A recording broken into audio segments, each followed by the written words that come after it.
আজ ছোটনাগপুর মালভূমি অঞ্চল জুড়ে ছোট মকর, তাই আজ পিঠা লাটার একটা ব্যাপার আছে প্রত্যেক লোকের ঘরে ঘরে। ওই জন্য আমিও চলে আসছি খেজুর গুড় কিনতে মহলকে।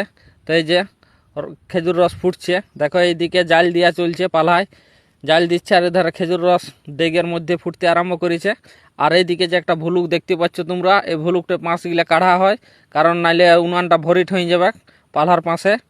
তো দারুণ সেন্ট উঠছে, খুব সুন্দর গন্ধ। আজকে তারপর জিরান কাঠের গুড় বটে।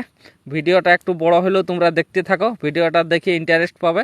আর এইদিকে যে দেখো উনানের মাথায় একটা বড় ইট ভাটা চিমনির মতন আছে, এটা কেমন ধোঁয়া বেরিয়েছে, এইটাই সমস্ত ধোঁয়াটা বেরিয়েছে, পালার জালটা এইটাই উঠছে ধোঁয়াটা। তো এই যে খেজুর রসটা ফুটে ফুটে পুরো হয়ে আসছে, খুব সুন্দর গন্ধ উঠছে। এই যে বিরাট কালারটাও আসছে। আজকে জিরান কাঠের গুড় মানে বিরাট ব্যাপারেই বটে। এই যে দেখো যত ঘাঁটছে তত ফুটছে, আর যত ফুটছে তত ঘাঁটছে। দারুণ আসছে গন্ধটা, খুব সুন্দর। তো মোটামুটি হয়ে গেছে, এবারে নাম করাবে, দেখা যাক কীরকম কী গুড়টা হয়। আজকে সকালে চলে এসেছি আমিও। ওয়াও, দারুণ দারুণ, বিরাট বিরাট সেই লেভেলের লাগছে গুড়টা, আর গন্ধটাও আছে সেই লেভেলের।